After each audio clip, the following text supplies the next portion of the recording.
स्वागत छ भाइ बहिनीहरुलाई नेपाल अनलाइन स्कुलमा। आज हामी क्लास 12 को इकोनोमिक्स को च्याप्टर 3 मा छौं र हामीले डिस्कस गर्ने टपिक के रहेको छ त concept of total product, average product and marginal product. अब हामीले अगाडि यो भन्दा अगाडिको क्लासमा चाहिँ प्रोडक्सन भनेको के हो र प्रोडक्सन फंक्सन भनेको के हो त्यो कुराहरु डिफाइन गरेका थियौं। अब टोटल प्रोडक्ट, एभरेज प्रोडक्ट र मार्जिनल प्रोडक्ट भनेको के हो त्यो पनि हामी हेर्छौं। फर्स्टमा हामी जान्छौं टोटल प्रोडक्टबाट। टोटल प्रोडक्टलाई चाहिँ हामीले सर्ट फर्ममा के पनि भन्न सक्छौं त टीपी भनेर पनि भन्न सक्छौं। टीपी भनेर इन्डिकेट गर्न सक्छौं। यसलाई डेफिनेसनबाट भन्दाखेरि चाहिँ it refers to the total amount of a commodity produced by the combination of all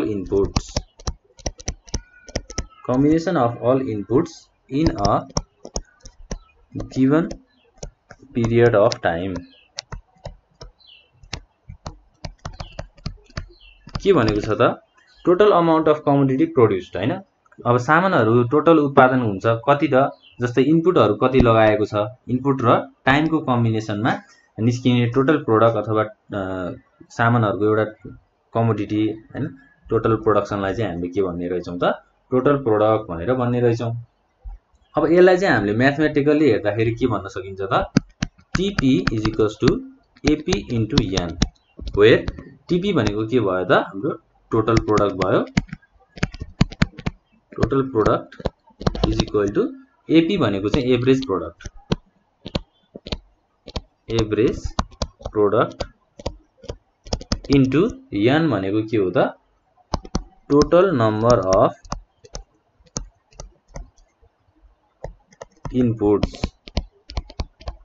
inputs कति लगाइएको छ त्यसलाई र एभरेज प्रोडक्टलाई मल्टिप्लाई गर्यो भने के आउने रहेछ त टोटल प्रोडक्ट चाहिँ आउने रहेछ। ल यो भयो टोटल प्रोडक्टको कुरा। अब जाउँ हामी एभरेज प्रोडक्टमा। अब एभरेज प्रोडक्ट भनेको के हो हैन जस्तै डेफिनेसनबाट भन्दाखेरि चाहिँ यसलाई के भन्न सकिन्छ त it is the outcome of total product divided by the total units of input employed भनेको it is the outcome of the total product divided by the total input units of input employed। के भनेको छ त AP चाहिँ कसरी निकाल्न सकिन्छ त टोटल प्रोडक्टलाई चाहिँ divide by total units of input employed हैन। Total product divide by total units of input employed गर्यो भने चाहिँ हामीलाई एभरेज इनपुट निकाल्न चाहिँ सजिलो हुने रहेछ। जस्तै म्याथमेटिकली यसलाई सिम्बलाइज गर्दाखेरि चाहिँ AP = TP divide by n हैन total product divide by n। अब हाम्रो एउटा मात्र इनपुट भयो भने चाहिँ कस्तो केसहरु हुन सक्छ त जस्तै in case of two inputs the production function is given by q = function kl। के भनेको क्यापिटल l भनेको लेबर हैन। दुईटा इनपुट मिलेर एउटा क्वान्टिटी अथवा एउटा आउटपुट निस्क्यो भने यसलाई हामीले टु इनपुट्स को कुराहरु गर्छौं in case of two inputs. अब यसरी नै हामीले अर्को कुरा के गर्छौं त टोटल प्रोडक्ट एभरेज प्रोडक्ट भइसकेपछि लास्टमा चाहिँ मार्जिनल प्रोडक्ट। मार्जिनल प्रोडक्ट भनेको के हो त it is defined as the change in total product resulting from one additional unit of variable factor. कुनै पनि एउटा इनपुटमा कुनै पनि एउटा फ्याक्टर चेन्ज भयो भने त्योबाट आउने चेन्जलाई चाहिँ हामीले के भन्दो रहेछौं त मार्जिनल प्रोडक्ट भन्दो रहेछौं। त्योबाट चाहिँ टोटल प्रोडक्टमा चेन्जहरु आयो भने त्यसलाई मार्जिनल प्रोडक्टमा लिन सक्छौं। जस्तै it may be defined as the change in total product में चेंज आउनु resulting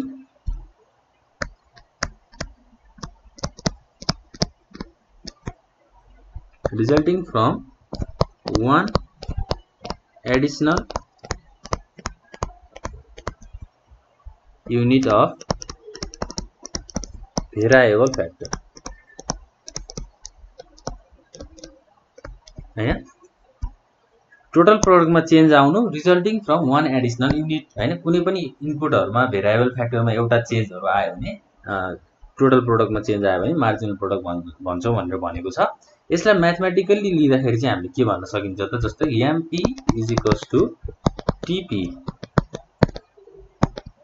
TPN minus TPN minus 1 हैन यो भनेको चाहिँ टोटल प्रोडक्टमा कति चेन्ज आयो भन्ने कुराहरु हो र अर्को कुरा चाहिँ हामी कसरी डिटरमाइन गर्न सक्छौं त MP total change in TP divided by total change in units of input जस्तै यसलाई चाहिँ हामीले कसरी सिमुलाइज गर्न सकिन्छ त चेन्ज इन टोटल प्रोडक्ट र अर्को के छ त change in units of input ल यसरी चाहिँ हामीले म्याथमेटिकली यसलाई सिम्बोलाइज पनि गर्न सक्छौं यो भयो टीपी एपी र एमपी को कुराहरु अब हामी डिस्कस गर्छौं derivation of total product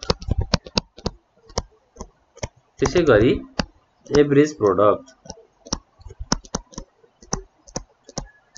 and लास्टमा के हो त मार्जिनल प्रोडक्ट यो चाहिँ के को कुराहरु हो त कर्वको कुराहरु है total product curve average product curve र मार्जिनल प्रोडक्ट कर्वमा चाहिँ डेरिभेसनहरु के कस्ता हुन्छन् त जस्तै डेरिभेसन भनेको चाहिँ फ्लक्चुएसन हुनु हैन कहिले प्रोडक्सन इन्क्रिज हुनु कहिले प्रोडक्सन घट्नु अब यसको पनि स्टेजेस अफ प्रोडक्सन हुन्छ प्रोडक्सनको पनि हैन कस्तो खालको स्टेजमा चाहिँ प्रोडक्सन बढ्न सक्छ हैन कस्तो खालको स्टेजमा चाहिँ प्रोडक्सन घट्न सक्छ जस्तै अब एउटा संस्थाले चाहिँ धेरै भन्दा धेरै युनिट्स अफ फ्याक्टरहरु इनपुट फ्याक्टरहरु लगायो भने के हुन्छ त डिफरेन्ट स्टेजेसमा चाहिँ प्रोडक्टहरु भेरिज हुन सक्छ जस्तै अब धेरै भन्दा धेरै इम्प्लोइजहरु काममा लगायो भने पनि प्रोडक्सन एक स्टेजमा गएर चाहिँ डिक्रिज हुन सक्छ त्यो कुराहरु डिफाइन गर्ने प्रोसेसलाई नै हामीले डेरिभेसन भन्छौं हैन जस्तै अब टीपी बाट हेरौं टोटल प्रोडक्ट बाट हेरौं हामी टोटल प्रोडक्ट कर्व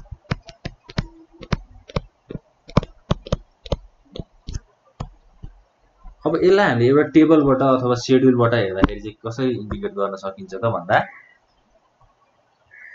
जस्तै यो युनिट्स भयो र यो टोटल प्रोडक्ट भयो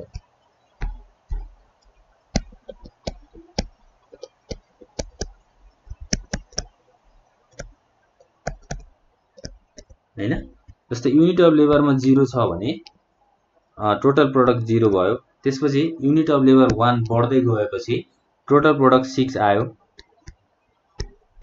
त्यसैगरी युनिट अफ लेबर 2 पुगेपछि के हुन्छ त टोटल प्रोडक्ट 20 भयो त्यसैगरी unit of labour 3 total product 36 unit of labour 4 total product 48 र अब 48 भनेको चाहिँ यो म्याक्सिमम पुग्यो हैन जस्तै अब 0 1 2 3 4 भनेपछि 4 सम्म पुग्दाखेरि चाहिँ यो म्याक्सिमम स्टेजमा पुग्यो भने अब के हुन्छ त यो डिक्रिज हुन थाल्छ जस्तै 5 मा पुग्दाखेरि चाहिँ अब के भयो त युनिट्स अफ लेबर धेरै भयो भने डिक्रिज हुन सक्छ हैन प्रोडक्सन टोटल प्रोडक्ट चाहिँ डिक्रिज हुन सक्छ यही कुराहरुलाई डिफाइन गरेको छ टोटल प्रोडक्टको डेफिनेसनले डेफिनेसनमा के भनेको थियो त एउटा स्टेजमा पुगिसकेपछि चाहिँ यो हाम्रो टोटल प्रोडक्ट चाहिँ डिक्रिज हुन सक्छ भनेर भनेको थियो नि जस्तै यहाँ के भनेको छ त भन्दा at the initial stage of production total product increases at an increase rate हैन इनिशियल स्टेजमा चाहिँ प्रोडक्टहरु इन्क्रिज हुन्छ भनेर भनेको छ then increases at a decreasing rate up to a maximum stage भनेको 48 भनेको एउटा म्याक्सिमम स्टेज भयो after then it starts to decline हैन अब यो 48 म्याक्सिमम पुगिसकेपछि के हुने भयो त प्रोडक्सन चाहिँ टोटल प्रोडक्ट चाहिँ घट्ने भयो जसरी जसरी युनिट्स अफ लेबरहरु चाहिँ बढ्दै जान्छ युनिट्स अफ लेबर हैन एउटा म्याक्सिमम स्टेजमा पुगिसकेपछि चाहिँ यो घट्छ भनेर भनेको छ अब यो टेबललाई चाहिँ हामीले ग्राफिकल रिप्रेजेन्टेसन अनुसार पनि रिप्रेजेन्ट गर्न सक्छौं हैन। जस्तै हामीले एक्स एक्सिस र वाइ एक्सिसको कुराहरू अगाडिका क्लासहरुमा पनि गरेका थियौं। त्यसरी चाहिँ हामीले यसलाई एउटा कर्वको रूपमा पनि इन्डिकेट गर्न सकिन्छ। अब अर्को छ average product. Average product curve. Average product भनेको के हो त? हामीले म्याथमेटिकली माथि कुरा गर्दाखेरि के भनेका थियौं त? एभरेज प्रोडक्ट भनेको total product divide by total units of input हैन। टोटल प्रोडक्टलाई चाहिँ टोटल युनिट्स अफ इनपुटले डिवाइड गर्यो भने के आउँछ त? टोटल प्रोडक्ट आउँछ। जस्तै यसलाई पनि हामीले टेबलबाट हेर्दाखेरि चाहिँ हामीले एउटा शेड्युल बनाऊ। टेबल रिप्रेजेन्ट गरेपछि सबै कुराहरू राम्रोसँग बुझिन्छ है। युनिट्स अफ लेबर भयो सुरुमा, त्यसपछि टोटल प्रोडक्ट भयो र एभरेज प्रोडक्ट भयो हैन। यसरी हामीले टेबलमा रिप्रेजेन्ट गरेर देखाउन सक्छौं। जस्तै युनिट्स अफ लेबर,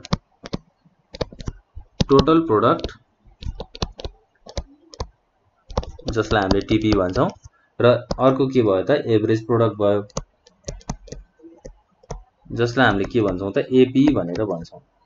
अब युनिट्स अफ लेबर 0 हुँदाखेरि टोटल प्रोडक्ट 0 छ। युनिट्स अफ लेबर 1 हुँदाखेरि चाहिँ टोटल प्रोडक्ट 10 छ। त्यसैगरी युनिट्स अफ लेबर बढ्दै गयो, टोटल प्रोडक्ट पनि बढ्दै गयो हैन। जस्तै 3 मा हाम्रो 39 छ। त्यसैगरी युनिट्स अफ लेबर 4 पुग्दाखेरि चाहिँ 52 भयो। अब यो भनेको एउटा म्याक्सिमम स्टेजमा पुग्यो हैन। युनिट्स अफ लेबर 4 हुँदाखेरि चाहिँ इनिशियल स्टेजमा बढ्दै जान्छ र एउटा स्टेजमा म्याक्सिमम स्टेजमा पुगिसकेपछि के हुन्छ त? त्यो फेरि डिक्लाइन हुँदै जान्छ। जस्तै अब 5 युनिट्स अफ लेबर 5 भयो भने यहाँ के हुन्छ त? जस्तै यसलाई चाहिँ डिक्रिज भएर यो 50 मा आउँछ हैन। त्यसैगरी अब यो युनिट्स अफ लेबर 6 भयो भने यो 48 मा आउन सक्छ।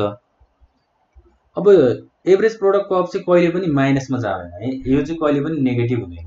एउटा इन्क्रिज हुँदै जान्छ र एउटा म्याक्सिमम पोइन्टमा पुगेपछि डिक्लाइन हुन्छ, तर यो कहिले पनि नेगेटिभमा चाहिँ पुग्दैन। नेगेटिभ सिचुएसन चाहिँ हाम्रो एभरेज प्रोडक्टमा कहिले पनि आउँदैन है। ल अब एभरेज प्रोडक्ट निकाल्नुको लागि हामीलाई फर्मुला के भनेका थियौं त? TP divide by total units of labour. TP लाई टोटल युनिट्स अफ लेबरले डिवाइड गरेपछि एभरेज प्रोडक्ट आउँछ। जस्तै 0 डिवाइड बाइ 0 भनेको इन्फिनिटी भयो हैन। इन्फिनिटीलाई हामीले यसरी इन्डिकेट गर्यौं। त्यसैगरी अब 10 डिवाइड बाइ 1 भनेको कति हुन्छ? 10 नै हुन्छ। त्यसैगरी 24 डिवाइड बाइ 2 भनेको 12 हुने भयो हैन। 39 डिवाइड बाइ 3 भनेको कति हुने भयो त? 13 हुने भयो। त्यसैगरी 52 डिवाइड बाइ 4 भनेको कति नै हुने भयो? फेरि 30 नै हुने भयो। र अब 50 डिवाइड बाइ 5 भनेको 10 हुने भयो। त्यसैगरी 48 डिवाइड बाइ 6 भनेको कति हुने भयो त? 8 हुने भयो हैन। यसरी चाहिँ के हुन्छ त? एभरेज प्रोडक्ट हामीले क्याल्कुलेसन गर्न सक्छौं। हाम्रो माथिको फर्मुला अनुसार यसरी हामीले क्याल्कुलेसन गर्न सक्छौं र यो कुराहरुलाई पनि हामीले ग्राफिकल रिप्रेजेन्टेसन अनुसार पनि प्रेजेन्ट गर्न सक्छौं है त। ल अब अर्को लास्टमा छ marginal product. Marginal product curve.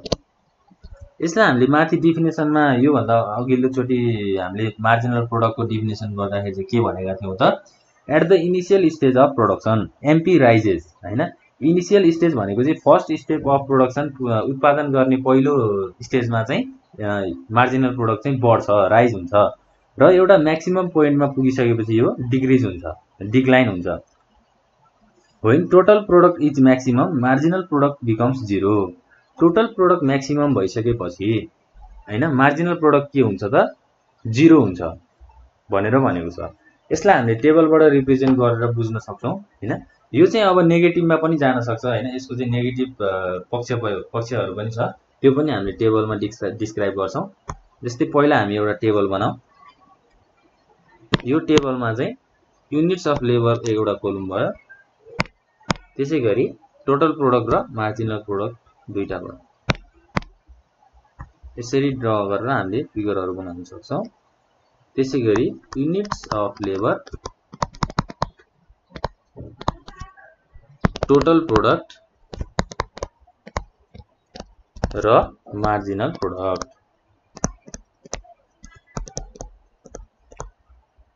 अब युनिट्स अफ लेबर 0 हुँदाखेरि टोटल प्रोडक्ट 0 थियो, 1 हुँदाखेरि 10 थियो, त्यसैगरी 2 हुँदाखेरि चाहिँ 24 इन्क्रिज हुँदै गयो। यो इनिशियल स्टेजमा चाहिँ इन्क्रिज हुँदै गयो हैन।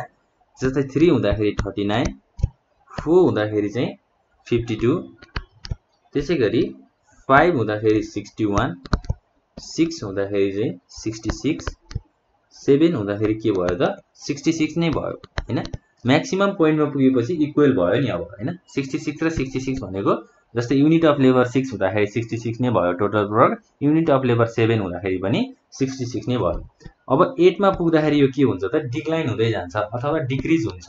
जस्तै 64 भयो भनेपछि इनिशियल स्टेजमा बढ्यो, एउटा म्याक्सिमम पोइन्टमा पुगेपछि त्यो लेभलमा आयो हैन, एउटा इक्वल लेभलमा आयो र अब अनि त्यो म्याक्सिमम स्टेजमा चाहिँ युनिट्स अफ लेबर गइसकेपछि के हुने भयो त यहाँ प्रोडक्सन टोटल प्रोडक्ट चाहिँ डिक्रिज हुँदै गयो।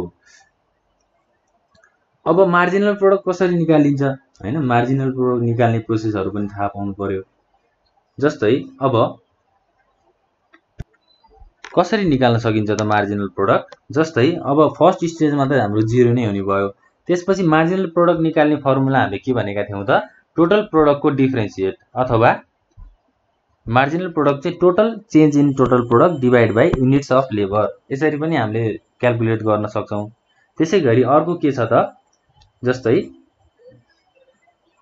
MP = TPN - TPN - 1 भनेको टोटल प्रोडक्टलाई हामीले माइनस गर्यौं भने के आउने रहेछ त मार्जिनल प्रोडक्ट आउने रहेछ। अब जस्तै क्याल्कुलेसन गरेर हेरौं हैन, यहाँ के भनेको छ त 10 0 भयो फर्स्ट स्टेजमा, त्यसपछि 10 - 0 भनेको कति हुन्छ त हाम्रो 10 नै हुन्छ।